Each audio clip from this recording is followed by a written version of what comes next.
Welcome to सिद्धि यात्रा part 67। जय माँ काली, जय माँ तारा। इस एपिसोड में मैं आपको बताऊंगा कि जब आप सिद्धि करते हैं और शक्ति जागृत हो जाती है, शक्ति मान लीजिए आ गई है आपके पास, तो घर में क्या क्या होना स्टार्ट हो जाएगा। शक्ति जो भी आएगी, जिसको भी आपने सिद्ध किया है, जो भी जागृत हो गई है, नंबर एक काम, घर में लड़ाई स्टार्ट करवा देगी। है ना आश्चर्य की बात। घर में लड़ाई स्टार्ट हो जाएगी, आपके संबंध खट्टे होने लगेंगे। आप धीरे धीरे रियलाइज़ करेंगे कि आपने खाना खाना बंद कर दिया है, बहुत कम खाना खा रहे हैं और आप लगातार निरंतर तपस्या में लीन हैं।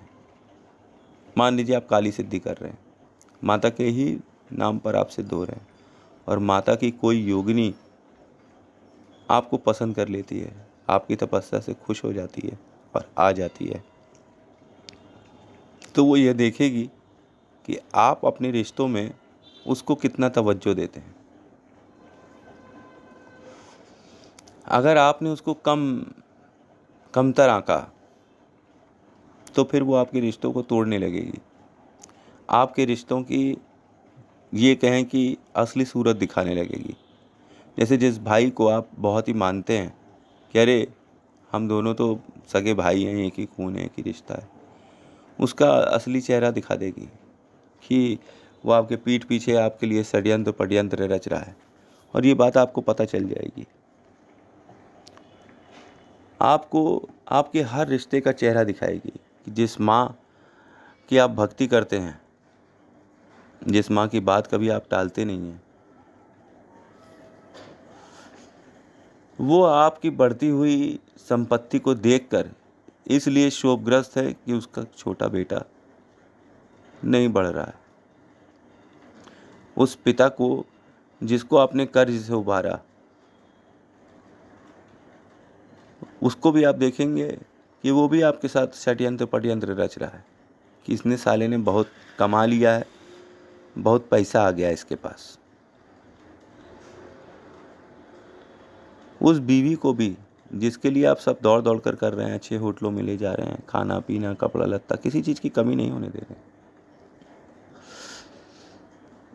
उसको भी फाइंड करेंगे कि वो भी आप में ऐब ही ढूंढ रही है। भाई आप कोई अंबानी थोड़ी नहीं है, आपसे ऊपर एक ज़रूर है। अगर हम इतने ही भाग्यशाली होते तो अंबानी के घर पैदा होते क्यों? अपने यहाँ पैदा हुए, अपने पिताजी के यहाँ। जैसा हमने कर्म किया वैसे ही कार्मिक शरीर मिला हमको, और कर्म हमें अपना कर कर जाना है। अगर हम इस शरीर से बंधन मुक्त हो जाते हैं तो कोई बुरी बात नहीं है। आप देखेंगे कि जिन बच्चों के लिए आप दौड़ भाग कर रहे हैं, उन्होंने भी आपको एक समय त्याग दिया है। अंत में आपके पास कौन रह जाएगा? केवल वो शक्ति रह जाएगी और सिद्धि, जिसके थ्रू आप सब कुछ जानकर भी कुछ नहीं कर सकते। आप फ्यूचर नहीं बदल सकते हैं, आप चाहे कितना भी ध्यान कर लीजिए, कुछ कर लीजिए, लेकिन आप फ्यूचर नहीं बदल सकते हैं किसी का भी। जिसके भाग्य में राजा बनना लिखा है वो राजा बनेगा, जिसके भाग्य में रंक बनना लिखा है वो रंक बनेगा। पर वो कितना बड़ा रंक बनेगा और कितना बड़ा राजा बनेगा, ये उसके पुरुषार्थ, उसके कर्म, उसके चाप डिसाइड कर देंगे। आप एक बात जान लीजिए कि जीवन में कर्म से बड़ा कोई भी चीज़ नहीं है। अगर आपने बबूल का पेड़ बोया है तो आपको बबूल ही मिलेगा, और सेब का पेड़ बोया है तो सेब ही मिलेगा। कई बार ये होता है कि पेड़ आपके होते हैं, फल कोई और लेकर भाग रहा होता है, पर ये कितने दिन होगा? एक दिन जब आप पेड़ लगाना बंद कर देंगे तो फल लेकर भागने वाले भी भूखे मरेंगे, क्योंकि पेड़ लगाने वाला एक पेड़ लगा लेगा अपने लिए, 100 पेड़ लगाने की उसको क्या ज़रूरत है जब उसे पता है कि सब चोरी करके भाग जाएंगे। उसी प्रकार से एक एक कर कर आप जब बंधन मुक्त होंगे, मतलब आपके परिवार में आपका मोह भंग होने लगे, तो आप ये ना सोचें कि भगवान आपके साथ नहीं है। भगवान की कोई शक्ति करवा ही यही इसीलिए रही है ताकि आपको वो मुक्ति दिला सके इस जीवन और मरण के चक्र से, आपको बंधन मुक्त कर सके। वो शक्ति अपना काम कर रही है। अब इसे अज्ञानतावश हम क्या कहते हैं कि हमने अपने घर में माता की पूजा करी तो नवाड़ मंत्र का जाप किया तो हमें भैया बड़ा बुरा प्रभाव मिल रहा है, घर में बड़ी लड़ाई चालू हो गई है, बड़ा बुरा हो रहा है। आप मूर्ख हैं। अगर आपके साथ बुरा होने लगा है तो इसका मतलब आपकी भक्ति में इतनी शक्ति है कि शक्ति जागृत हो गई है और आपके अगल बगल बैठी हुई है। अब आप झूठ बोलना बंद करिए, पाप कर्म करना बंद करिए, सत्कर्म की तरफ चढ़िए, अपनी मुक्ति का रास्ता चुनिए, अपने रिटायरमेंट का टाइम चुनिए, अपने समय को मैनेज करिए, अपनी लाइफ को मैनेज करिए, किसी के ऊपर डिपेंडेंट न रहिए। आपने देखा होगा नहीं कि जो लोग बहुत पूजा पाठ करते हैं तो वो अपना खाना स्वयं बनाते हैं और छुआछूत बहुत मानते हैं। देखती थी ना पहले कि अरे छुओ नहीं, हम अपने हाथ से खाना बना रहे हैं। इसका मतलब भगवान का जो भोग हमने बनाया अपने हाथ से वो भगवान को सर्वप्रिय है। चाहे आप 56 भोग ले आएँ, उसके आगे एक चावल के दाने की कीमत बहुत ज़्यादा है, जो भक्त ने अपने हाथ से अपने ही ताकत से बनाकर भगवान को दिया हुआ है। कई लोग सोचते होंगे कि हमने सोने का मंदिर बनवाया, चांदी का मंदिर बनवा दिया, भव्य मंदिर बनवा दिया। अच्छा है आपने बनवा दिया, पर अगर कोई मंदिर आपने अपने हाथ से बनाया है, अपने हाथ से सजाया है, उसकी कीमत किसी भी मंदिर से ज़्यादा होगी। ये मैं आपको लिख के देता हूँ। सिद्धपीठ क्या है? सिद्धपीठ वो जगह है जहाँ पे माता खुद प्रकट हो गई और वो पिंडी के रूप में, छोटी छोटी पिंडियों के रूप में प्रकट हुई। चाहे वैष्णो माता आप कहिए, चाहे आप मैहर देवी कहिए, चाहे कहीं पे भी माता पिंडी के रूप में प्रकट हो रही हैं, पहाड़ों पे प्रकट हो रही हैं। वो पहाड़ पर क्यों चली जाती हैं? कभी किसी ने ये नहीं सोचा कि माई हमेशा पहाड़ पे क्यों भागती है। वहाँ आना कठिन होता है। माँ नहीं चाहती आप उनके पास आएँ। माँ नहीं चाहती कि वह आपके जीवन के चक्करों में फंसे। आपने जो कर्म किए हैं उसका भोग आपको करना ही होगा। माँ यही चाहती है। और इसके बाद भी आप माँ को चाहते हैं, तब माँ आपको बहुत चाहती है। ये बात बहुत गहरी है और समझने योग्य कि जब शक्ति जागृत होगी घर में तो गृह क्लेश, घर के अंदर लड़ाइयाँ चालू हो जाएंगी, चलते हुए काम बंद हो जाएंगे। माँ पहाड़ पर क्यों गई है? इसीलिए गई है कि आपको पहाड़ चढ़ाए, आपकी परीक्षा ले।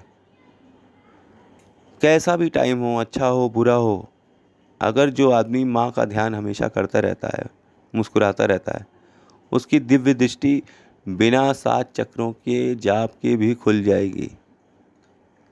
उसका आज्ञा चक्र अपने आप खुल जाएगा। लाइफ में उसको कभी भी ये नहीं होगा कि कोई चीज़ अचानक से मिल गई। हर चीज़ के लिए वो तैयार है, क्योंकि जो ईश्वर से मिल लिया है वो तो बंधन मुक्त हो गया है।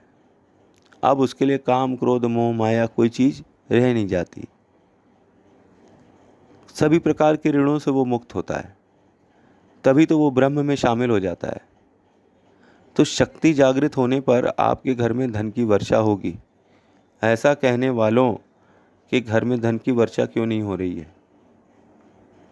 ये आपने कभी नहीं सोचा। वो अपने घर में दुखी ही रहेगा, क्योंकि उसे भगवान ले जाना चाहते हैं अपने साथ, अपने में समा लेना चाहते हैं, उसकी आत्मा को शुद्ध कर देना चाहते हैं। वो सबके पाप सुनता है और सबके पाप सुनाता है, मतलब सबकी समस्याएं सुनता है और सबकी समस्याएं आगे ईश्वर को सुनाता है। ईश्वर ने उसको ये कान दे दिए हैं कि वो दूसरों की समस्याओं को सुनकर उनका हल ईश्वर से मांगे।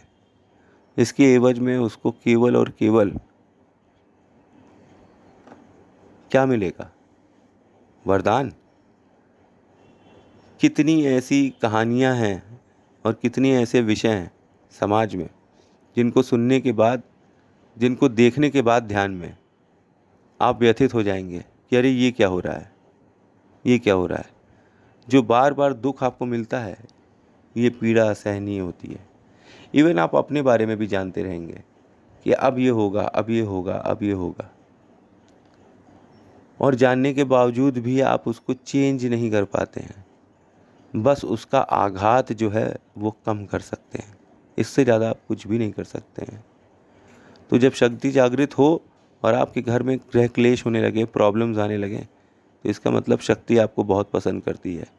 अब आप भगवान को चुन लीजिए या इंसान को चुन लीजिए, ये चॉइस वो आपको देता है।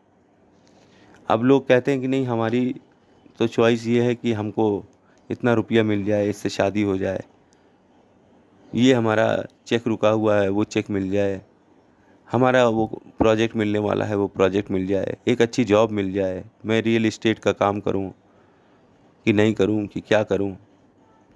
आप पुरुषार्थ करिए, जो चीज़ में आपको सबसे ज़्यादा मज़ा आता है वो करिए, ताकि उससे आपको धन भी अर्जित हो और आपको मज़ा भी आए। काम एक मज़े की तरह होना चाहिए, ना कि सज़ा की तरह। पर हम में से आधे से ज़्यादा लोग बदकिस्मती से ये काम करते हैं जो हमारी सज़ा है, इसीलिए हम इंजॉय नहीं कर पाते। जीवन में अपने आप को इतना उठा लीजिए कि आप वो काम करिए जिससे आपको धन भी मिले और मज़ा भी आए। आप ध्यान करते हैं तो ध्यान करिए, मेडिटेशन सेंटर खोलिए, पहले खुद मेडिटेशन सीखिए, करिए वर्षों तक, ताकि आपका मखौल न उड़े। एक्टिंग करने वाला आदमी एक दिन पकड़ जाता है, इसलिए एक्टिंग कर कर लोगों को बेवकूफ़ मत बनाइए। ध्यान करिए, ध्यान सीखिए, फिर आपको समझ में आ जाएगा कि आपका जन्म किस लिए हुआ है और क्यों हुआ है, और जो शक्ति आपने ध्यान से जागृत कर ली है वो आपको आपके कर्तव्यों से कैसे फ्री कर रही है, कैसे आपके कर्मों से आपको निजात दिला रही है। क्योंकि एकांत में बैठा आदमी जिसको कुछ नहीं चाहिए, उसको ना आप मार सकते हैं ना तोड़ सकते हैं, उसके आगे लोग केवल नतमस्तक हो जाते हैं, और होएं चाहे ना होएं उसको कभी कोई फ़र्क नहीं पड़ता। मान सम्मान अपमान स्वाभिमान ये सब वो छोड़ चुका होता है, हर तरह के बंधनों से वो मुक्त होता है। आप इसका ज्वलंत उदाहरण देख सकते हैं, ज़्यादा दूर नहीं है। अपने साईं बाबा थे, वो भी ऐसे ही प्रकार के व्यक्ति थे। अपने जीसस क्राइस्ट थे, वो भी ऐसे ही प्रकार के व्यक्ति थे। समय समय पर अलग अलग रूप में प्रॉफिट्स आते रहते हैं। गुरु नानक थे, वो भी ऐसे ही प्रकार के व्यक्ति थे, सीधे सरल साधारण, जिनको देख के लोग कहें कि अरे इनको पसंद कर लिया गॉड ने, इनको पसंद कर लिया भगवान ने, ऐसा कैसे, हम तो इतने सुंदर हैं, हम तो इतने पावरफुल हैं, हम तो इतना दान करते हैं, हमें नहीं चुना, हमने इतना कोर्स का पैसा दिया है, हमने इतना यज्ञ हवन करवाया, हमने इतना दिखावा से किया काम, लेकिन हमें नहीं मिल रहा है ईश्वर, इनको कैसे मिल सकते हैं। तो ईश्वर ऐसे ही है, उन्हें अबोध बालक पसंद है। तो अबोध बालक बनिए। Thanks for watching. जय माँ काली, जय माँ तारा। आप सबका हो भला हो। अगले एपिसोड में मिलते हैं। Thank you.